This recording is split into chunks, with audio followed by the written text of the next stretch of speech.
आप सभी का स्वागत है सक्सेस की 98 में। और आज कवर करेंगे हम सभी 14 अक्टूबर के important current affair. Daily class सुबह में 4:30 बजे आप सभी का चलता है। अगर किसी भी एग्जाम में मैथ हार्ड आ जाए तो ये करंट अफेयर ही जो है जो आपकी इज्जत बचाएगा, क्योंकि याद रखिएगा अगर मैथ टफ आ रहा है तो ये आपके लिए नहीं बाकी लोगों के लिए भी है। लेकिन करंट अफेयर एक ऐसा सेक्शन है जहां पर क्वेश्चन जो है वो लिमिटेड है। अगर इसको आप अच्छे से पढ़ते हो ना तो ये आपकी इज्जत एग्जाम में कम से कम बचा सकता है। और आप ये देख पा रहे होंगे कि आज के डेट में ट्रेंड चल गया है कि करंट अफेयर से क्वेश्चन जो है वो ज्यादातर आ रहे हैं। चैनल के ऊपर जो भी नए है चैनल को सब्सक्राइब करने के बाद नोटिफिकेशन के घंटे को दबा दीजिएगा ताकि हर एक क्लास का अपडेट कम से कम आप सभी को मिलता रहे। और 10% भी कोई भी क्वेश्चन मुझे लगता है इंपॉर्टेंट है ना तो मैं वो भी आप सभी को करवा देता हूं। एक लाइक आप सभी इस वीडियो के ऊपर जरूर करिएगा अगर क्लास पसंद आता है तो। और आज का पहला क्वेश्चन है, तीसरे वर्ष लगातार सड़क दुर्घटना के मामले में निम्नलिखित में से किस राज्य ने शीर्ष स्थान प्राप्त किया है।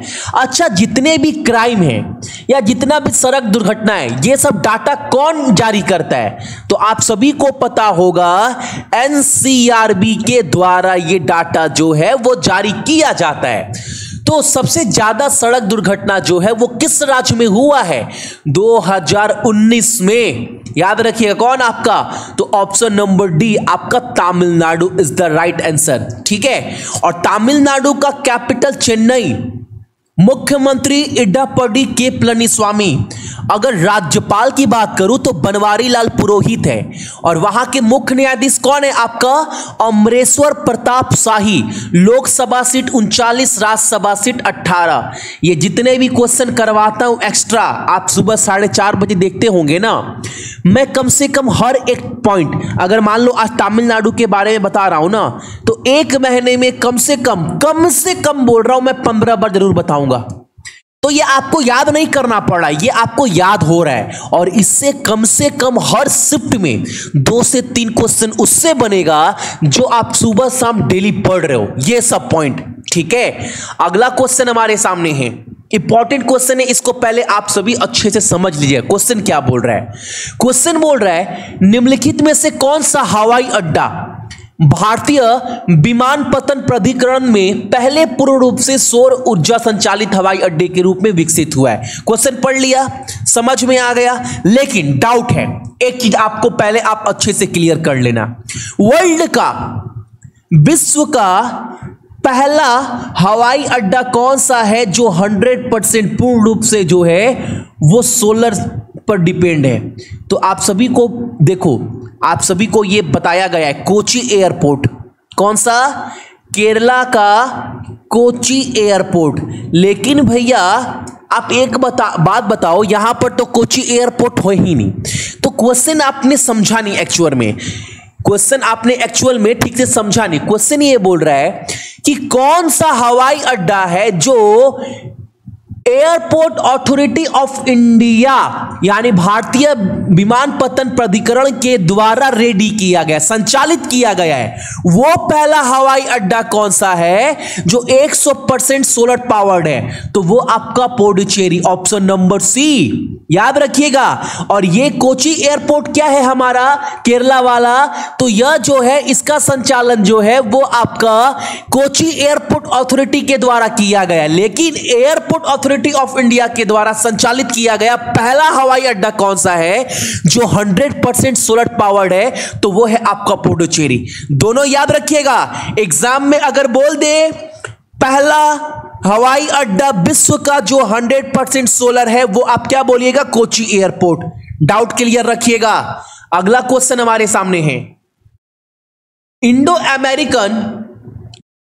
अमेरिकन चेंबर ऑफ कॉमर्स द्वारा लाइफ टाइम अचीवमेंट अवार्ड से किसे सम्मानित किया गया है? कौन है ये? सर रतन टाटा जी। बहुत ही कमाल के बिजनेसमैन हैं, नमक से लेकर गाड़ी तक बिक्री करते हैं। और बिक्री करते हैं इसीलिए बहुत महान नहीं है, ये अपने कमाई का अधिकांश बहुत ज्यादा हिस्सा ना ये गरीबों के लिए करते हैं। कैंसर हॉस्पिटल बहुत सारा है, लेकिन आप इनका अगर डाटा देखोगे ना तो ये पिछले 7-8 महीना में बहुत लॉस में है।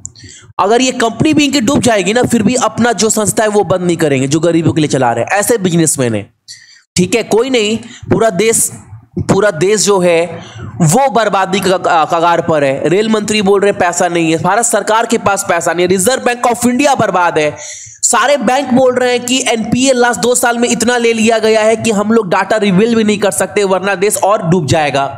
तो ये भी तो देश के हिस्से है ना, तो हो सकता है किसी के साथ भी ऊपर उतराव चढ़ाव हो सकता है। लेकिन 2 इंसान को छोड़कर अंबानी जी, इनका बिजनेस लास्ट 6 महीना में बाप रे बाप, ग्राफ आप चेक कर लीजिएगा अंबानी जी का ग्राफ कैसे बढ़ा है, ठीक है। इसका आंसर क्या हो जाएगा हमारा? ऑप्शन नंबर सी, रतन टाटा। अगला क्वेश्चन हमारे सामने है, निम्नलिखित में से किसने अमिताभ बच्चन के द्वारा यहां पर पेंगुइन, यह प्रकाशन है, पेंगुइन द्वारा प्रकाशित के साथ एक किताब है, किताब का नाम क्या है? असम की विरासत की खोज, इंग्लिश में इसका नाम, हालांकि हिंदी और इंग्लिश में किताब का नाम सेम रहता है। किताब का नाम क्या है आपका? Discovering the heritage of Assam. इस पुस्तक को जो है वो किसके द्वारा जो है वो लॉन्च किया गया, उद्घाटन किया गया है? तो केंद्रीय मंत्री डॉक्टर जितेंद्र सिंह के द्वारा। अच्छा, एग्जाम में एक क्वेश्चन और पूछ सकता है, यह जो पुस्तक है आपका यह किसके द्वारा लिखा गया है? तो आप क्या बोलिएगा? पदम पानी बोरा, ठीक है। अगला प्रश्न हमारे सामने, इंपॉर्टेंट क्वेश्चन ये वाला भी। यहां पर क्या बोल रहा है आप सभी का? यहां पर आप सभी का बोल रहा है किस राज्य और केंद्र शासित प्रदेश के मुख्यमंत्री ने धूल को नियंत्रण करने और गर्म स्थानों को कम करने के उपयोग से लेकर 7 सूत्रीय कार्य योजना के साथ, योजना का नाम युद्ध प्रदूषण अभियान शुरू की है? भैया आंसर आप बताओ मत, क्योंकि यहां पर अरविंद केजरीवाल जी दिख रहे हैं, तो आंसर क्या होगा हमारा? ऑप्शन नंबर आपका सी, न्यू दिल्ली। अगला क्वेश्चन हमारे सामने, मोस्ट इंपॉर्टेंट क्वेश्चन। ये सब क्वेश्चन एग्जाम में क्वालिफाई होता है तो अच्छे से कम पढ़ लीजिएगा।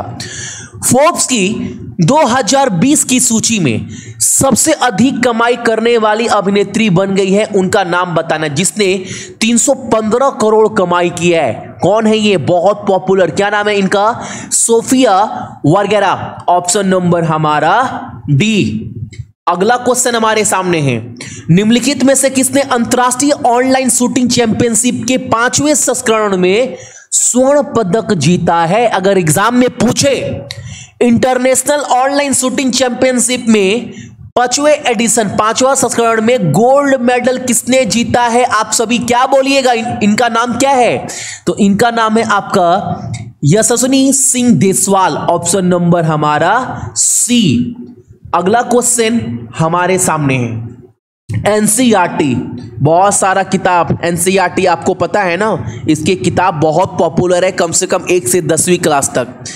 एनसीईआरटी ने निम्न में से किस संस्था के साथ डेफ बच्चों, अब डेफ क्या है भैया? यहां पर देखो, जितने बच्चे भी कम सुनते हैं, जिनको कम सुनाई देता है, उनके लिए ना शिक्षा सामग्री सुलभ बनाने के लिए एक समझौते पर डील साइन किया गया है। तो एनसीईआरटी ने किस संस्था के साथ साइन किया है ताकि शिक्षा के जितने भी मटेरियल है उनको जो है वो क्या किया जा सके, वो इन बच्चों को फ्री में बोल सकते हो, जितना कम लागत में हो वो उनको मुहैया कराया जा सके। किन बच्चों को? जो बच्चे कम सुनते हैं, जो बहरे बच्चे हैं मेरे भाई बहन, उनको। तो एनसीईआरटी ने किसके साथ डील साइन किया है आपका? तो option number C, Indian sign language research and training centre के साथ, ठीक है। अगला क्वेश्चन हमारे सामने, भारत और म्यांमार ने रखिन राज्य, ये रखिन राज्य कहां पर है? म्यांमार में पड़ता है, यहां पर जहां पर बहुत सारे रोहिंग्या रहते हैं, ठीक है, म्यांमार का हिस्सा है। यहां पर निम्नलिखित में से किस बंदरगाह के परिचालन की दिशा में काम करने के लिए सहमत हुआ है? यानी ये काम तो आपका 1 साल पहले ही स्टार्ट हो गया था, ठीक है, लेकिन इसको बोला गया है ना 2021 तक इस बंदरगाह को जो रखिन स्टेट में है इसको चालू कर दिया जाएगा और इसको रेडी किया जा रहा है, इसको बनाया जा रहा है। इंडिया और म्यांमार दोनों देश जो है वो मिलकर काम कर रही है।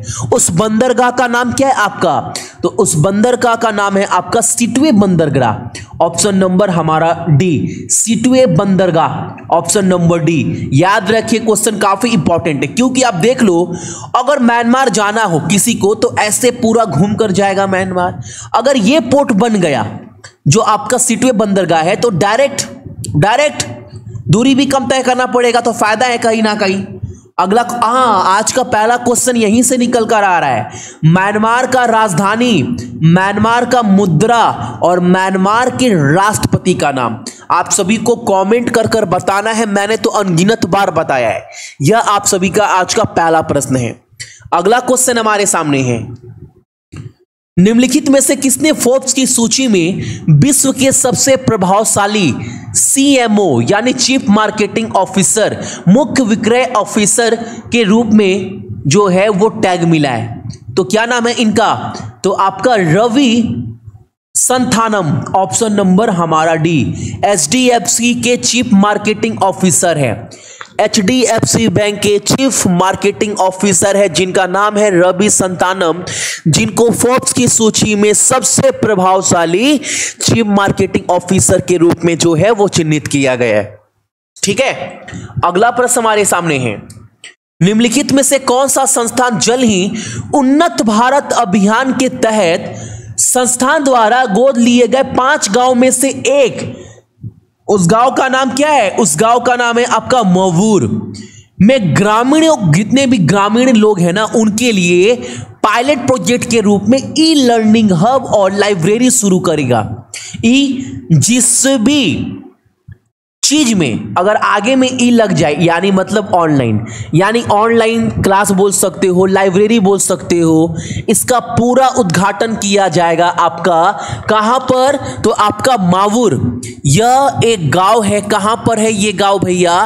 तो केरला में है। इस गांव को जो है वो उन्नत भारत अभियान के तहत जो है यहां पर ई लर्निंग हब और लाइब्रेरी शुरू की जाएगी।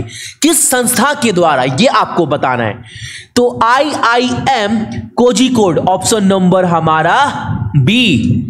अगला क्वेश्चन हमारे सामने है, सभी 4 कोड देश, अच्छा एग्जाम में कभी पूछ सकता है ना ये कोड कंट्री जो है इसमें कौन कौन सी कंट्री आती है? तो ऑस्ट्रेलिया, जापान, याद रखिएगा ऑस्ट्रेलिया, जापान, अमेरिका और हमारा इंडिया। अब क्वेश्चन क्या बोला है, सभी 4 कोड देश के विदेश मंत्रियों ने हाल ही में निम्नलिखित में से किस शहर में कोविड-19 अंतर्राष्ट्रीय आदेश पर चर्चा की है? टोक्यो में, जापान में हुआ है। ऑप्शन नंबर हमारा डी, याद रखिएगा। तो ये थे आपके इंपॉर्टेंट करेंट अफेयर 14 अक्टूबर का। सारा पीडीएफ टेलीग्राम के ऊपर मिल जाएगा। टेलीग्राम के चैनल का नाम क्या है आपका? तो सक्सेस की 98। ठीक है, क्लास अगर पसंद आया होगा एक लाइक कर दीजिएगा, और चैनल के ऊपर जो भी नए हैं आप सभी अपने मम्मी पापा का भी ख्याल रखिएगा और साथ ही साथ अपने देश का भी। ठीक है ना, सभी को बहुत बहुत गुड मॉर्निंग। आपका दिन बहुत अच्छा हो आज का।